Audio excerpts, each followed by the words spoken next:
Pastor Praveen కేసులో 2 కీలక CC ఫుటేజ్లు లభించాయని తూర్పుగోదావరి జిల్లా ఎస్పీ నరసింహ వెల్లడించారు. పాస్టర్ ప్రవీణ్ కేసుపై ఎస్పీ నరసింహ మీడియా సమావేశం ఏర్పాటు చేసి కీలక వివరాలను వెల్లడించారు.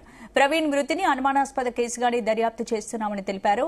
అత్యాధునిక టెక్నాలజీ ఉపయోగించి మృతికి సంబంధించిన వివరాలు సేకరించేందుకు ప్రయత్నాలు చేస్తున్నామని తెలిపారు. హైదరాబాద్ నుంచి రాజమండ్రి వరకు అన్ని కోణాల్లోనూ కేసును విచారణ చేస్తున్నామన్నారు. ఈ కేసులో కొందరు సోషల్ మీడియా వేదికగా మత విద్వేషాలు రెచ్చగొట్టేలా వ్యవహరిస్తున్నారు. వారంతా చట్ట పరిధిలో ఉన్నట్లు గుర్తుంచుకోవాలని ఎస్పీ హెచ్చరించారు.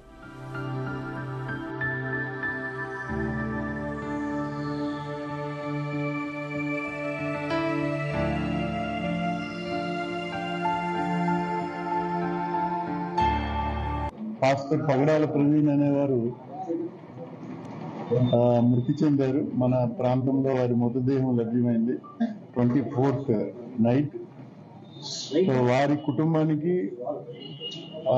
క్రైస్తవ సమాజానికి, వారి మిత్రులందరికీ కూడా ప్రగాఢ సంతాపం తెలియజేస్తున్నాను.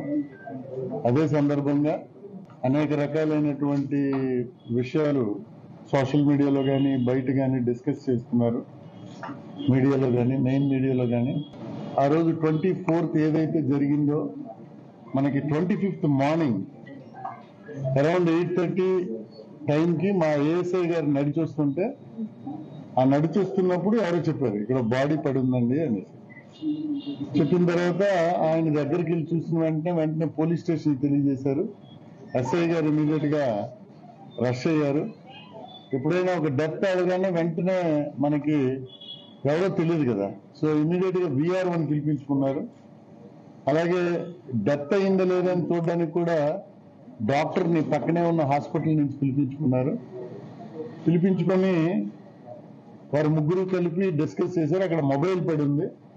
మొబైల్లో ఎస్ఐ గారు ఎవరో తెలుసుకోవాలి కాబట్టి ఫింగర్ ప్రింట్ ఓపెన్ చేయగానే లాస్ట్ కాల్ రామ్మోహన్ అనేటటువంటి వ్యక్తి, ఆర్జేవై రామ్మోహన్ ఆర్జేవై అనే ఆయనకి చేయబడి ఉంది. ఆయనకి ఫోన్ చేశారు. ఆయన వెంటనే అతని వైఫ్, అతని మిత్రుడు ఒకరు, వీరు ఈ పాస్టర్ ప్రవీణ్ గారి తాలూకా అసోసియేట్స్, మిత్రులు. అంటే ఈ క్రైస్తవ ప్రచారంలో భాగంగా రాజమండ్రిలో ఆయన వచ్చినప్పుడు షెల్టర్ ఇచ్చేటటువంటి మిత్రులు.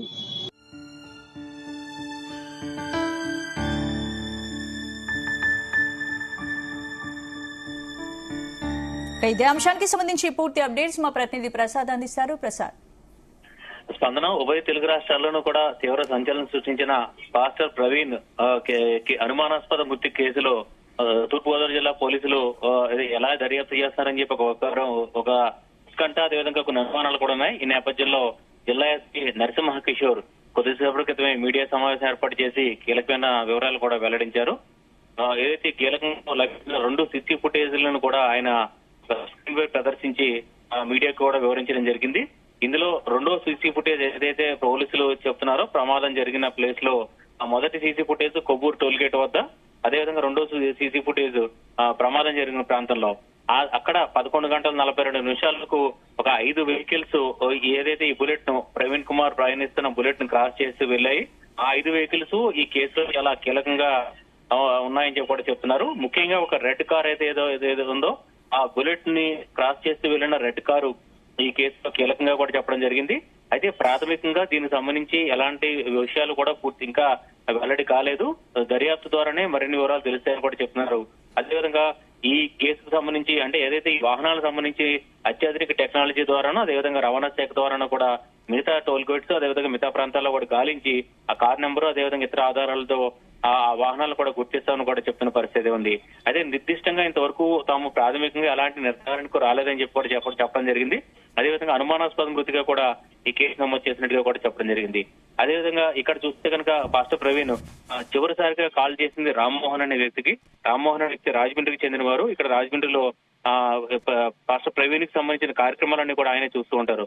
ఈ నెల 27, 28 తేదీల్లో డాగల్ వద్ద క్రైస్తవ కూటములకి ప్రవీణ్ హాజరు కావాల్సింది. ఈ క్రమంలో హైదరాబాద్ నుంచి బయలుదేరిన ప్రవీణ్ ప్రయాణిస్తూ బుల్లెట్ పై ప్రయాణిస్తూ ప్రసాద్ ప్రవీణ్ మృతిని అనుమానాస్పద కేసుగానే విచారిస్తున్నామని ఎస్పీ చెప్పారు. మరి ఇప్పటి వరకు ఈ కేసుకు సంబంధించి ఎవరైనా అనుమానితులను విచారించారా? కేసుకి సంబంధించి అంటే ఏమైనా ఇన్ఫర్మేషన్ దొరికిందా ఇప్పటి వరకు? అయితే మొత్తం అన్ని కోణాల్లో ఏదైతే ఇప్పుడు పాస్టర్ ప్రవీణ్ కార్యకలాపాలన్నీ కూడా హైదరాబాద్ కేంద్రంగానే జరుగుతున్నాయి. హైదరాబాద్ లో ఉంటున్న ప్రవీణ్ భార్యతో 2 కుమార్తెలతో పాటు ఉంటున్న ప్రవీణ్ చాలా క్రైస్తవ సంఘాల్లో కూడా చాలా గుర్తింపు తెచ్చుకున్న పరిస్థితి అయితే ఉంది. ముఖ్యంగా ఆయన చేసే వాదన కావచ్చు, ఆయన చేసిన క్రీస్తు సంబంధించిన అంశాలు కావచ్చు, అవన్నీ కూడా క్రైస్తవ మతానికి సంబంధించిన అంశాలు కావచ్చు, ఇవన్నీ కూడా చాలా మందిని ఫాలోవర్స్ గా ఉన్నారు. ఆ క్రమంలోనే ఆయనకి కొంతమంది శత్రువులు కూడా ఉన్నారని చెప్పి కూడా ప్రధానంగా నిన్న ఇవాళ ఈ రోజు కూడా రాజమండ్రి ప్రభుత్వ ఆసుపత్రి వద్ద చాలా సంఖ్యలో జరిగిన ఆందోళన జరిపిన వాటిలో క్రైస్తవులు కావచ్చు, మత బోధకులు కావచ్చు కూడా చెప్పిన పరిస్థితి ఉంది. అయితే కొద్ది రోజుల క్రితం తనకు ప్రాణహాని ఉందని చెప్పి కూడా ప్రవీణ్ చెప్పారని ఒక అయితే వినిపిస్తుంది. అదేవిధంగా సోషల్ మీడియాలో రెచ్చగొట్టే పోస్టులు ముఖ్యంగా చూస్తే కనుక ప్రవీణ్ నిన్న మృతి చెందిన విషయం నిన్న ఉదయం 8 గంటల ప్రాంతంలో బయటకు వచ్చింది. అప్పటి నుంచి ఆయన మృతదేహాన్ని రాజమండ్రి ప్రభుత్వ ఆసుపత్రికి తరలించారు. ఆ సమయంలో కూడా సోషల్ మీడియా వేదికగా కొంతమంది కొన్ని రెచ్చగొట్టే పోస్టులు కూడా చేసినట్టుగా కూడా చెప్తున్నారు. వాటన్నిటిపైన పూర్తి స్థాయిలో దర్యాప్తు చేస్తాం. ఏదైతే హైదరాబాద్ లో ప్రవీణ్ కార్యకలాపాలు ఉంటాయి అక్కడి నుంచి అంటే తెలంగాణ పోలీసులతో సమన్వయం చేసుకుంటారా లేదంటే వేరే రకంగా దర్యాప్తు చేస్తారో చూడాల్సి ఉంది.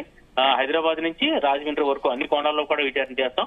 అదేవిధంగా సీసీ ఫుటేజ్ ఆయన ప్రయాణించిన మొత్తం మార్గం అంతా కూడా హైదరాబాద్ నుంచి రాజమండ్రి వరకు కూడా బుల్లెట్ ప్రయాణించిన మార్గం అంతా కూడా ప్రధానంగా క్రైస్తవ సంఘాలు ఆరోపణ చేస్తుంది. ముందుగానే ఆయన్ని గాయపరిచి ఉండొచ్చు కదా అని చెప్పి ఒక అనుమానాలు అయితే వ్యక్తం అవుతున్న పరిస్థితి అయితే ఉంది.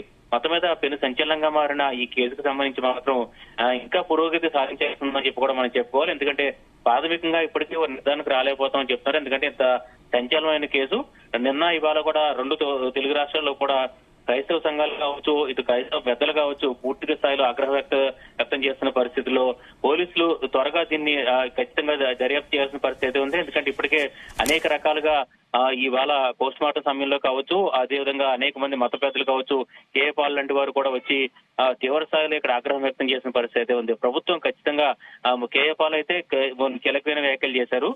మరోసారి వివేకానంద రెడ్డి లాంటి హెచ్ కేసు కాకూడదని చెప్పి కూడా కీలకమైన వ్యాఖ్యలు చేశారు. అదేవిధంగా సీఎం చంద్రబాబు తన పేరును మంచి పేరును పోగొట్టుకోవద్దు అని చెప్పి కూడా కేఏ పాల్ సూచించిన పరిస్థితి ఉంది. ఇక చూస్తే కనుక దీనిపై న్యాయం జరగకపోతే ముందుగా హైకోర్టును ఆశ్రయిస్తాం, తర్వాత సిబిఐకు కూడా ఆశ్రయిస్తామని చెప్పి కూడా కేఏ పాల్ వేల సంఖ్యలో దాదాపు 5-6 వేల మంది వరకు కూడా క్రైస్తవులు కావచ్చు, మత పెద్దలు, ప్రవీణ్ ఫాలోవర్స్, అభిమానులు వీళ్ళంతా కూడా రాజమండ్రి ప్రభుత్వ ఆసుపత్రికి రాజమండ్రికి తరలివచ్చిన పరిస్థితి ఉంది. అదేవిధంగా లక్షలాది మంది మద్దతు ప్రకటిస్తున్నారు. అయితే దీనికి సంబంధించి నిజాలు తెలియాలని చెప్పి కూడా డిమాండ్ చేస్తున్న నేపథ్యంలో పోలీసులు అయితే ముందుగా రోడ్డు ప్రమాదం అని చెప్పారు. అయితే ప్రస్తుతం ఇప్పుడైతే అనుమానాస్పద కేసుగానే నమోదు చేసిన పరిస్థితి అయితే ఉంది. ఏదైతే జిల్లా ఎస్పీ నరసింహ కిషోర్ వెల్లడించిన ప్రకారం అయితే 5 వాహనాలు కూడా కీలకంగా చేశారు. 11 గంటల 40 నిమిషాలు ఏదైతే ఆ సమయంలో అంటే అంతకు ముందు 12 నిమిషాలు చాలా కీలకం. ఆ 12 నిమిషాల తర్వాత ఈ 5 వాహనాలు ఏదైతే ఆయన బుల్లెట్ ని క్రాస్ చేసుకుంటూ వెళ్ళాయో అదే ఏదైనా వాటిని ఉద్దేశపూర్వకంగా ఢీకొట్టారో లేదంటే ప్రమాదవశాత్తు జరిగిందా అనేది కూడా స్పష్టంగా అయితే చెప్పలేదు. అయితే దీనికి చాలా సున్నితమైన అంశం కాబట్టి దీనిపై మరిన్ని అన్ని ఆధారాలతోనే తాము బయట పెడతామని కూడా జిల్లా ఎస్పీ నరసింహ కిషోర్ చెప్పిన పరిస్థితి అయితే ఉంది. అదేవిధంగా ఈ కేసుకు సంబంధించి ఇక రెచ్చగొట్టే ప్రకటనలు కావచ్చు, రెచ్చగొట్టే ఈ అంశాలు కావచ్చు ఎక్కడ కూడా బయట పెట్టదని చెప్పి కూడా జిల్లా ఎస్పీ స్పష్టం చేసిన పరిస్థితి అయితే ఉంది. చట్ట పరిధిలోకి వస్తారు కాబట్టి ఆ విషయాలు గుర్తుపెట్టుకోవాలని కూడా చెప్పిన పరిస్థితి అయితే ఉంది. మొత్తం మీద నిన్న ఇవాళ జరిగిన పరిణామాలకు చూస్తే కనుక ఇంకా ఈ కేసులో ఇంకా మరి దర్యాప్తు వేగవంతం కావాల్సిన పరిస్థితి అయితే ఉంది. ఎందుకంటే ఇప్పటికే అనేక అనుమానాలు అయితే ఉన్నాయి. అటు పోలీసుల వైపు నుంచి కూడా పూర్తి స్థాయిలోనే ఇంకా వీటిని ఆధారాలు కావచ్చు, దీనికి సంబంధించిన కేసుకు కంక్లూజన్ కావచ్చు, ఇంకా అది ప్రాథమికంగానే ఇంకా దీనికి సంబంధించిన ఎవరు కారకులు అనేది కూడా ఇంకా పోలీసులు స్పష్టంగా చెప్పలేకపోతున్నారు. కాబట్టి ఈ కేసుపై ఇంకా ఉత్కంఠ కావచ్చు, ఇటు వివాదాలు ఆందోళనలు కూడా కొనసాగే అవకాశం అయితే కనిపిస్తుంది. స్పందన. Right, thank you Prasad.